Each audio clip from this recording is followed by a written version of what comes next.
यदि इस दास के स्थान पर आज कबीर परमेश्वर भी आ जाते,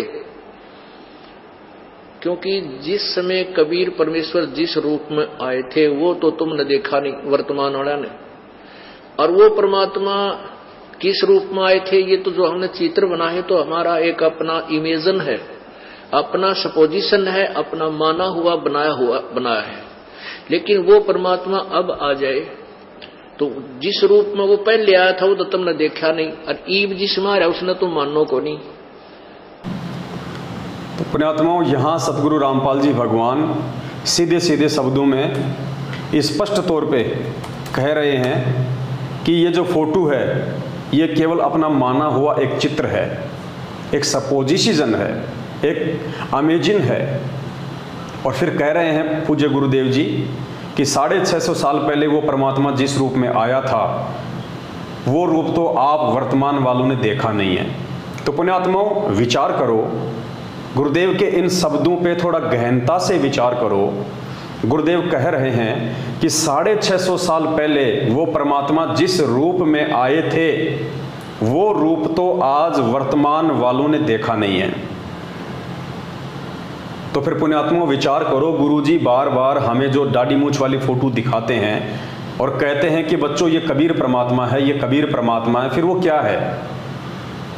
अगर हमने उस कबीर जी को नहीं देखा है तो फिर विचार करने की बात है, फिर ये फोटो किसकी है जिसके विषय में गुरुजी बार बार हमें कहते हैं कि ये दाढ़ी मूंछ वाली फोटो ये कबीर जी की फोटो है। परमात्मा ने एक फोटो भी बनवा रखी थी आश्रम में जिसमें ऊपर दाढ़ी मूंछ वाली फोटो को लगा रखा है, नीचे स्वयं बैठे हुए हैं। जब हम भगत भाई बहन नाम दीक्षा लेते हैं तो हम सभी को वो फोटो दी जाती है गुरु गोविंद वाली।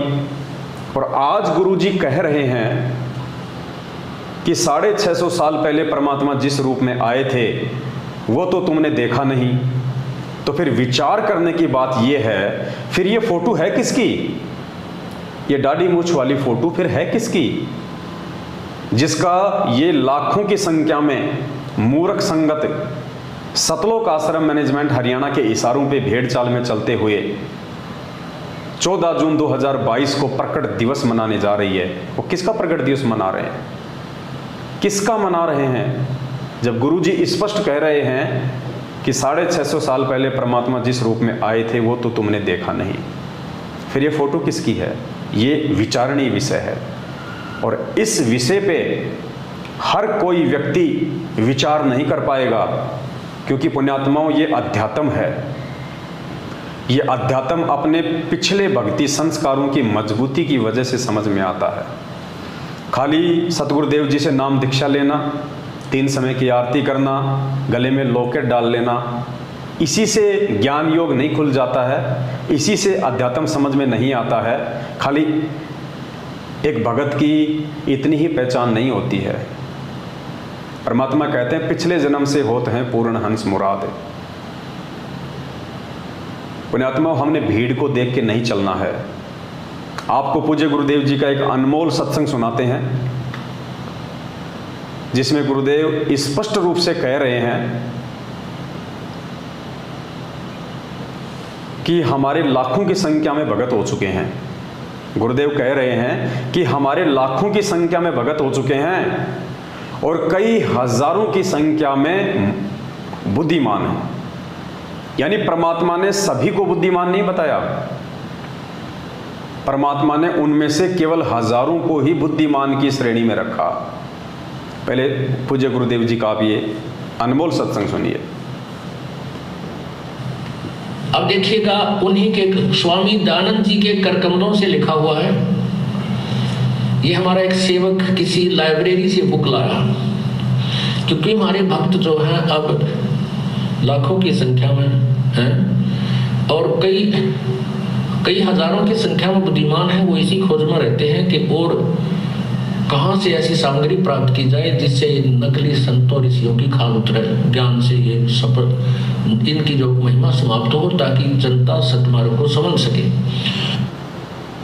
तो परमात्मा कह रहे हैं कि लाखों की संख्या में हमारे भगत हो चुके हैं, लेकिन हजारों की संख्या में ही बुद्धिमान है। तो पुण्यात्माओं, आज जो ये लाखों की भीड़ 14 जून 2022 को जो एक कागज़ की फ़ोटो को अपना भगवान मान के, जो ना उनको सत्संग सुना सकती है, ना उनको आशीर्वाद दे सकती है, ना उनकी शंकाओं का समाधान कर सकती है, उस एक कागज़ के टुकड़े को जिंदा कबीर इस पृथ्वी पे होने के बावजूद उस कागज़ के टुकड़े को फ़ोटो मान के उसको भोग लगा रही है, उसका प्रकट दिवस मना रही है। तो ये वो लाखों की भीड़ है जिसके विषय में गुरुजी पहले कह चुके हैं कि हमारे लाखों की संख्या में भगत हो चुके हैं और कई हजारों की संख्या में बुद्धिमान है।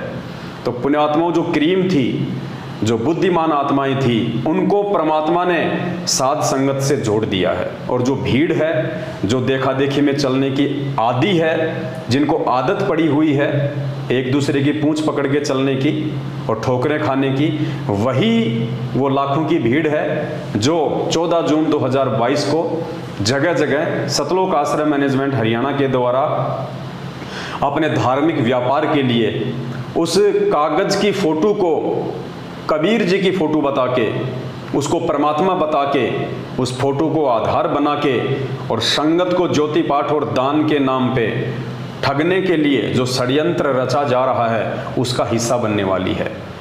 लेकिन हम जितने भी सत्सेवक भाई बहन हैं जो साथ संगति से जुड़े हुए हैं, उनको परमपिता परमात्मा सतगुरु रामपाल जी भगवान ने बुद्धिमानों की श्रेणी में रखा है। हम ये गलती नहीं करने वाले हैं। तो हमारा जो प्रसंग था वो चल रहा था कि फिर वो क्या कारण है कि एक तरफ तो पूज्य गुरुदेव जी कह रहे हैं कि आपने 650 साल पहले परमात्मा जिस रूप में आए वो रूप नहीं देखा है, और दूसरी तरफ इसी कागज की फोटो को हाथ में लेके या अपने भक्तों को दे दे के नाम दीक्षा के समय या आश्रम में जगह जगह इसी फोटो का इस्तेमाल करके दाढ़ी मूंछ वाली का, और गुरुजी कह रहे हैं कि ये कबीर जी हैं, ये परमात्मा है, ये वो धानक है जो 650 साल पहले काशी बनारस में आए थे। पुण्यात्माओं, इन बातों का निष्कर्ष पूज्य गुरुदेव जी जो ये बातें कह रहे हैं, एक तरफ उस फोटो को भगवान बता रहे हैं, दूसरी तरफ अपने ही सत्संगों में परमात्मा उस फोटो को रिजेक्ट भी कर रहे हैं।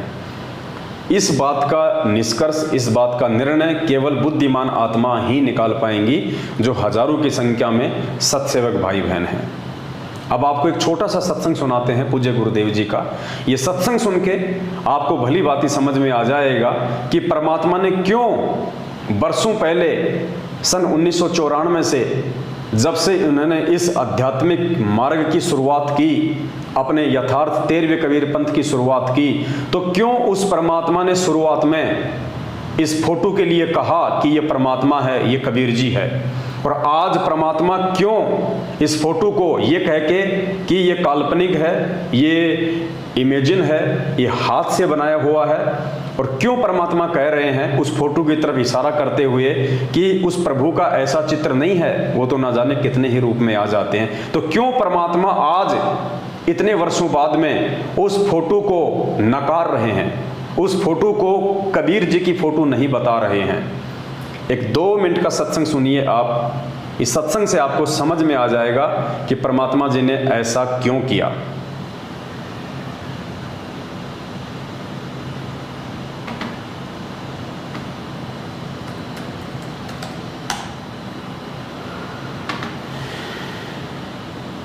चल पड़े, गंगा में जाके स्नान करने लगे। इतने वो कुपूर्ण परमात्मा, क्योंकि वो श्री कृष्ण के पुजारी थे तो बाद में श्री कृष्ण की महिमा गाई गई। कोई बात नहीं, आप इसको सुनते रहना, फिर आपको समझ में आ जाओगी कौन थे वो भगवान जो सबके दुख दूर करने वाले। वो पूर्ण परमात्मा आके, पहले तो हम भी आपको समझाने के लिए शुरू में श्री कृष्ण कहा करते थे, श्री कृष्ण आगे, लेकिन उस समय आपकी बुद्धि और ये शास्त्र नहीं दिखा पा रहा था, इसलिए सोचा करता कि बिल्कुल भी ना सुनेंगे मेरी एक बात को। अब आपके सामने प्रमाण शास्त्र आ गया, अब सारी समझ में आओगी आपके, मैं जो बात बताऊंगा वो सही सत्य समझ में आ जाएगी। इस छोटे से सत्संग में परमात्मा ने उस रहस्य को बिल्कुल सॉल्व कर दिया है। गुरुजी यहाँ पे नरसिंह जी का जो है वो जिक्र कर रहे हैं, और वो कथा जो है परमात्मा ने शुरू में जो सुनाई, जो नरसिंह जी वाली, तो परमात्मा ने शुरू में श्री कृष्ण जी का ही नाम लिया कि श्री कृष्ण जी ही नरसिंह जी को मिले, श्री कृष्ण जी ने ही उनके सारे काम किए, श्री कृष्ण जी ही जो है नरसिंह जी की परीक्षा लेने के लिए आए, नरसिंह जी की द्योति का भात भरा, नरसिंह जी की हुंडी को जो है वो कैश किया। तो गुरु जी कह रहे हैं कि शुरू में तो हम भी श्री कृष्ण जी को ही आधार बना के आपको समझा रहे थे। यदि उस समय हम ये कह दें कि ये सारा काम करने वाले श्री कृष्ण जी के रूप में वो कबीर परमात्मा थे, तो गुरुदेव कह रहे हैं कि आप लोगों की बुद्धि का स्तर उस समय उस लेवल का नहीं था कि आप हमारी बातों को समझ पाते। क्योंकि गुरु जी कह रहे हैं कि ना तो हमने उस समय तक आपको ये शास्त्र दिखाए थे और ना ही आपकी बुद्धि का उतना लेवल था कि आप मेरी बातों को समझ पाते। अगर मैं सीधा कह देता कि वो श्री कृष्ण जी नहीं थे जो नरसिंह जी के पास आए थे, जिन्होंने नरसिंह जी की द्योति का भात भरा था, वो कबीर जी थे, तो उस समय कोई भी गुरु जी की बात को मानने को तैयार नहीं होता, उल्टा गुरु जी का विरोध शुरू हो जाता।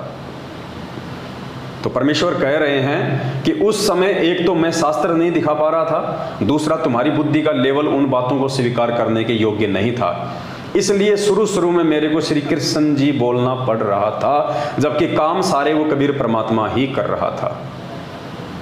एक बार फिर से सुनिए आप ये सत्संग। चल पड़े, गंगा में जाके स्नान करने लगे, इतने में वो कुपूर्ण परमात्मा, क्योंकि वो श्री कृष्ण के पुजारी थे तो बाद में श्री कृष्ण की महिमा गाई गई, कोई बात नहीं। आप इसको सुनते रहना, फिर आपको समझ में आ जाओगी कौन थे वो भगवान जो सबके दुख दूर करने वाले। वो पूर्ण परमात्मा आके, पहले तो हम भी आपको समझाने के लिए शुरू में श्री कृष्ण कहा करते थे, श्री कृष्ण आगे, लेकिन उस समय आपकी बुद्धि और ये शास्त्र नहीं दिखा पा रहा था, इसलिए सोचा करता कि बिल्कुल भी ना सुनेंगे मेरी एक बात को। अब आपके सामने प्रमाण शास्त्र आ गया, अब सारी समझ में आओगी आपके, मैं जो बात बताऊंगा वो सही सत्य समझ में आ जाएगी।